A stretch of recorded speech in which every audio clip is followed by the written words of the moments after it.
کہانیوں کی دنیا میں خوش آمدید۔ تو جناب، آج ہے the last part of this story, the hostage, جو میں آپ کو سنانے جا رہا ہوں۔ لاسٹ پارٹ ہے، کافی ایموشنل اپس اینڈ ڈاؤنز ہیں، تو امید کرتا ہوں کہ آپ کو پسند آئے۔ تو لاسٹ پارٹ ہم نے اس پوائنٹ پہ روکا تھا کہ جنرل کے ہاتھ میں ان کی بیگم کا خط تھا اور ان کے بالکل سامنے ایس ایس کا آفیسر گرپن فیورر کھڑا تھا، اور جنرل اس کے سامنے اپنی بیوی کا بھیجا ہوا خط نہیں پڑھنا چاہتے تھے۔ انفیکٹ وہ وہاں سے کہیں دور چلے جانا چاہتے تھے، کیونکہ انہیں لگتا تھا کہ وہ جہنم میں موجود ہیں، اور ان کی بیوی کا بھیجا ہوا خط اور اس خط کا ایک ایک لفظ جو ہے وہ بھلے کچھ دیر کے لیے ہی کیوں نہ صحیح، وہ انہیں اس جہنم سے کچھ دیر کے لیے غافل تو کر دے گا۔ ان کی تکالیف، ان کی مصیبتیں جس میں وہ گھرے ہوئے تھے اور جس فرنٹ پہ وہ کمانڈ کر رہے تھے، اور اس کی مشکلات اور ایک ممکنہ شکست جس کا وہ سامنا کرنے والے تھے، ان تمام پریشانیوں سے کچھ دیر کے لیے نجات تو ملتی۔ وہ ابھی انہی سوچوں میں گم تھے کہ اچانک خیال آیا کہ ابھی تو میں ڈیوٹی پہ ہوں، ابھی تو میں کمانڈنگ آفیسر ہوں، تو میں پہلے اپنے ذمے جو کام ہے وہ دیکھوں۔ تو انہوں نے پھر گرپن فیورر سے پوچھا کہ اور کوئی رپورٹ؟ تو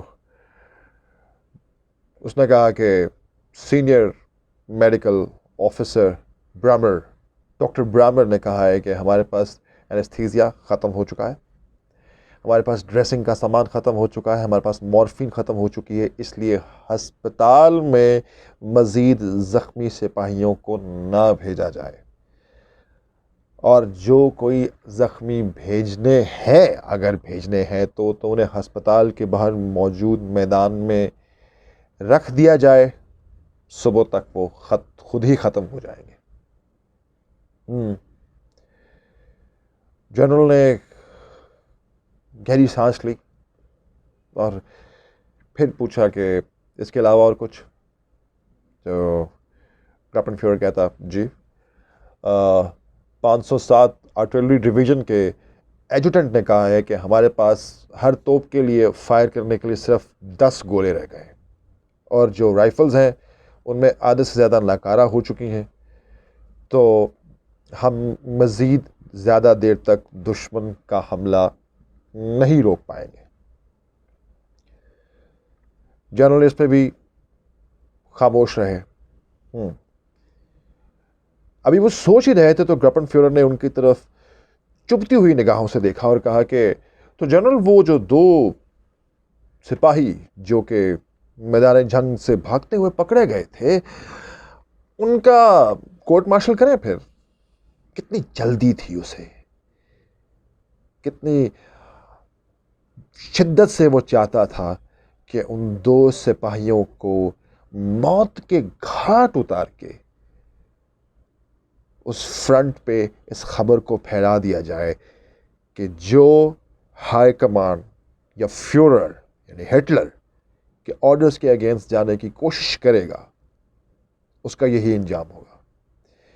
جنرل ابھی اس کے اس سوال کا جواب سوچ ہی رہے تھے کہ اچانک فون کی گھنٹی بجی۔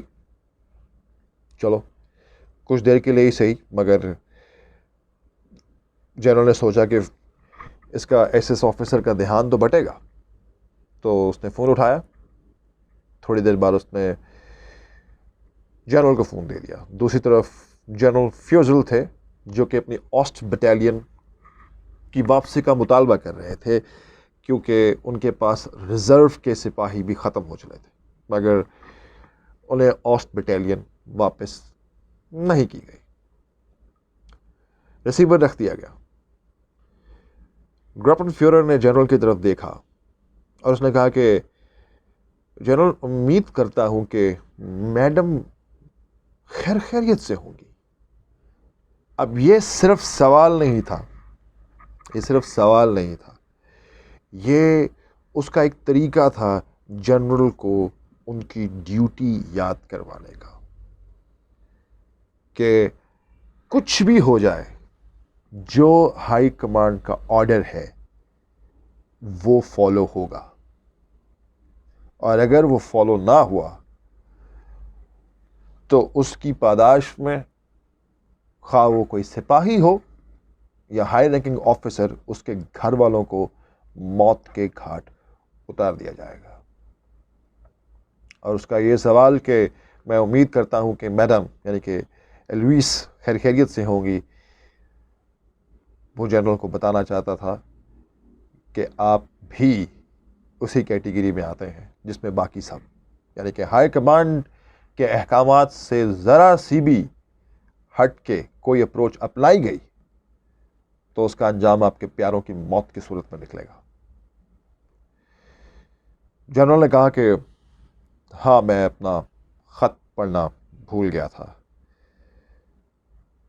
اب جنرل کی طرف دیکھتے ہوئے گراپن فیورر سوچ رہا تھا کہ شاید وہ ابھی خط کھولیں گے اور کسی نہ کسی طرح اسے اس خط میں جو لکھا گیا ہے اس کی کچھ نہ کچھ تفصیل ملے گی، اور جنرل کو بھی معلوم تھا۔ انہوں نے آہستہ سے کہا کہ میں کچھ دیر کے لیے، یہی کوئی 15 منٹ کے لیے آرام کرنا چاہتا ہوں، اور یہ کہہ کر وہ اس زیر زمین بنکر جو وہ ہیڈ کوارٹر بنایا گیا تھا اس میں ایک کونے میں ایک پردہ لگایا گیا تھا، پردے کے اس پار ایک پلنگ تھا۔ جنرل اس پلنگ پر جا کر لیٹ جاتے ہیں، پردہ کھینچ دیا جاتا ہے۔ جنرل کا دماغ اب کسی اور سمت چلنا شروع ہو گیا ہے۔ وہ کیسے 10,000 سپاہیوں کو موت کے گھاٹ اترنے کا حکم دے دیں۔ فرنٹ کی حالت خراب تھی، سپلائی لائن نہیں تھی، سپاہیوں کی تعداد پوری نہیں تھی، اسلحہ بارود پورا نہیں تھا، اور اتحادی افواج آگے بڑھتی چلی جا رہی تھیں۔ یہ تو جنرل کی قائدانہ صلاحیتیں تھیں جس کی وجہ سے 17 دن تک ابھی تک فورٹریس جرمن فورسز کے پاس ہی تھا، مگر اب بات کچھ گھنٹوں کی رہ گئی تھی۔ لیکن گراپن فیورر ایس ایس آفیسر، وہ ہٹلر کی اس سوچ کا نمائندہ تھا کہ جس کے مطابق پارٹی کا آرڈر کسی بھی صورت میں رد نہیں کیا جا سکتا۔ جو ہائی کمانڈ نے احکامات جاری کر دیے، آپ ان سے پیچھے نہیں ہٹ سکتے، بھلے آپ یا آپ کا خاندان سفر ہستی سے مٹ جائے۔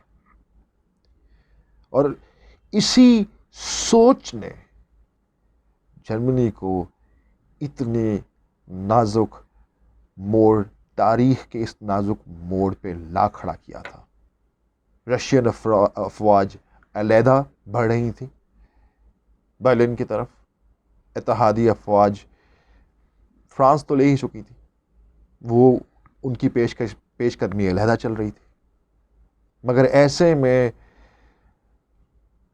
فیورر اور ان کے ارد گرد کے ہائی کمانڈ کے لوگ ایک ضد پہ اڑے ہوئے تھے، اور اس ضد کی قیمت نہ جانے کتنے جرمن سپاہیوں کو، آفیسرز کو، ان کے خاندانوں کو ادا کرنا پڑ رہی تھی۔ جنرل بھی اب اسی سوچ، اسی کشمکش میں تھے کہ کیا کروں۔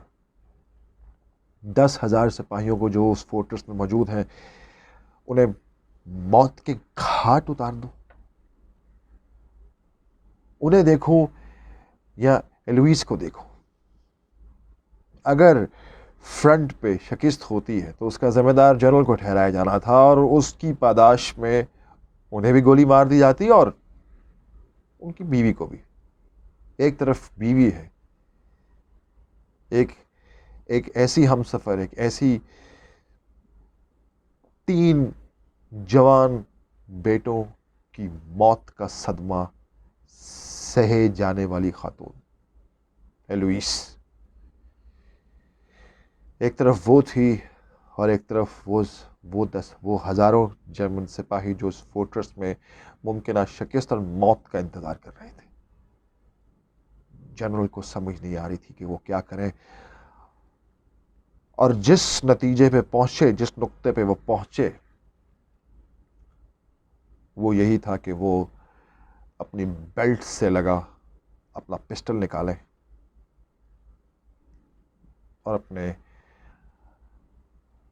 اپنے آپ کو گولی سے اڑا لیں. اس حد تک زوال آ چکا تھا ہٹلر کے زیر انتظام جرمنی میں کہ جنرل ڈیکسٹر جیسے پیٹریوٹک، بہادر اور قائدانہ صلاحیتوں رکھنے والے جنرل کو خودکشی کے بارے میں سوچنا پڑ رہا تھا. ہاں، شاید یہی حل ہے. ٹھیک ہے نا، جنرل نے سوچا کہ میں خود کو مار لیتا ہوں، میں خود کو مار لوں گا، ایلویس کو بھی کوئی کچھ نہیں کہے گا، 10,000 سپاہیوں کی موت کا ذمہ دار بھی میں نہیں ہوں گا، کیونکہ میرے بعد کمانڈنگ آفیسر گروپن فیورر ہوگا، اور اس نے تو لازمی ان سپاہیوں کو موت کے منہ میں دھکیلنا ہی دھکیلنا ہے. ہاں یہی ٹھیک ہے. ہاں یہی ٹھیک ہے. ایلویس بھی بچ جائے گی، ان معصوم فوجیوں کا خون بھی میرے ہاتھ پہ نہیں ہوگا. مگر اس سب میں ہاں، ایلویس کا خط اچھا ہے، بہت اچھا ہے. مرنے سے پہلے ایلویس کا خط پڑھتے اور پڑھنے کے بعد ہمیشہ کے لیے موت کو گلے لگا لینے کی سوچ جنرل اپنا ذہن بنا چکے تھے. انہوں نے اپنے بوٹس کی طرف دیکھا جو کیچڑ میں لدے پھدے تھے، اور وہ انہی بوٹس کے ساتھ بستر میں لیٹے ہوئے تھے. انہوں نے کچھ دیر کے لیے سوچا کہ میں اپنی گیریزن میں کبھی اس طرح کی حرکت برداشت نہیں کرتا، مگر کیا فرق پڑتا ہے کہ جب کچھ دیر میں اس کیچڑ کے ساتھ میرا خود کا خون اور میرے دماغ کے چیتھڑے گھل مل جائیں گے. مگر ہاں، ایلویس کا خط، ہاں وہ میں پڑھنا چاہوں گا. ایلویس کا خط کھولتے ہیں. میرے پیارے، امید کرتی ہوں کہ یہ خط تمہیں بہت سی، میں امید یہ کرتی ہوں کہ جب تم یہ خط کھولو گے یا پڑھے ہوگے تو تمہارے ارد گرد کے حالات شاید اتنے برے نہ ہوں جتنا کہ تم نے سوچا تھا. میرے پیارے، مجھے افسوس ہے کہ یہ خط تمہارے لیے مصیبتوں میں مزید اضافے کا باعث بنے گا. میرے پاس تمہارے لیے بری خبر ہے. میں نے تمہیں بتایا نہیں تھا جب ہم آخری مرتبہ اکٹھے تھے، کیونکہ اس وقت تم خود اس حد تک پریشان تھے کہ میں تمہاری پریشانی میں اضافہ نہیں کرنا چاہتی تھی.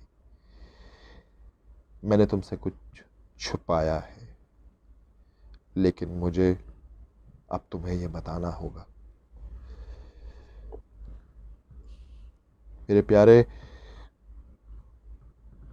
جب تم یہ خط موصول کرو گے تو میں زندہ نہیں ہوں گی.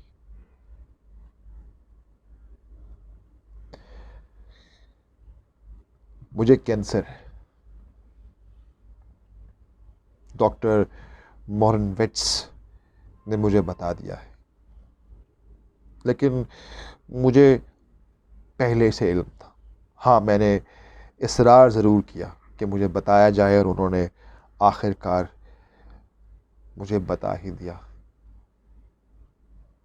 کہ میں اب زیادہ دیر تک زندہ نہیں رہ پاؤں گی. مجھے بالکل اسی جگہ کینسر ہوا ہے جہاں فروا اینجلس کو ہوا تھا. اور تمہیں تو یاد ہوگا کہ اس کے ساتھ کتنی تکلیف دہ اور کتنی بری موت ہوئی تھی اس کی. ابھی تک چیزیں حالات اتنے خراب نہیں ہیں، لیکن اب مجھ سے مزید برداشت نہیں ہوتا. ڈاکٹر مورن ویٹس مجھے سونے کی، نیند کی گولیاں دیتے آ رہے ہیں، جن کا مقصد یہی تھا کہ میری تکلیف کم ہو جائے، اور میں انہیں جمع کرتی آئی ہوں. میں نے وہ نیند کی گولیاں لی نہیں. میں نے یہ خط پوسٹ کر دیا ہے، اور اب میں وہ تمام نیند کی گولیاں اکٹھے لینے لگی ہوں. میں نے تمام انتظامات کر دیے ہیں، اور مجھے پتا ہے کہ اب مجھے مرنا ہوگا. میرے پیارے، میں تمہیں خدا حافظ کہنے کے لیے یہ خط لکھ رہی ہوں. مجھے تمہارا شکریہ ادا کرنا ہے ان تمام خوشی بھرے پلوں کے لیے جو کہ تم نے مجھے گزشتہ 30 سال میں دیے ہیں. تم ہمیشہ بہترین تھے، رحم دل تھے، شفیق تھے، اور تم ایک بہت بہت بہت اچھے شوہر تھے.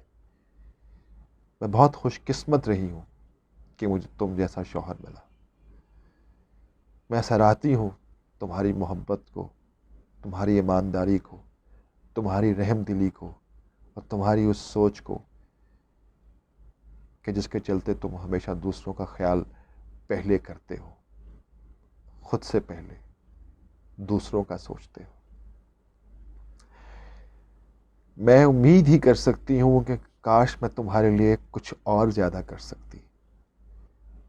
میں نے کتنی ٹوٹ کے خواہش کی تھی کہ میں تمہارا وہ سارا دکھ، تمہاری وہ ساری تکلیف لے لیتی کہ جب ہم نے اپنے تینوں بیٹے جنگ میں کھو دیے تھے. لیکن اب مجھے پتا ہے کوئی تکلیف نہیں، کوئی غم نہیں، کوئی کرب نہیں. جب تم یہ خط پڑھ رہے ہوگے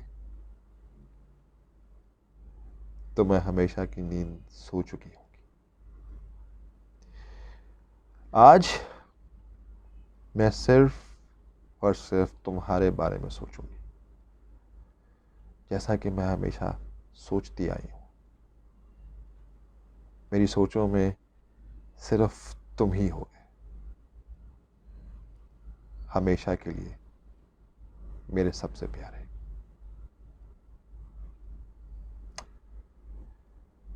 That's the end of the story, ladies and gentlemen. خیال رکھیے گا.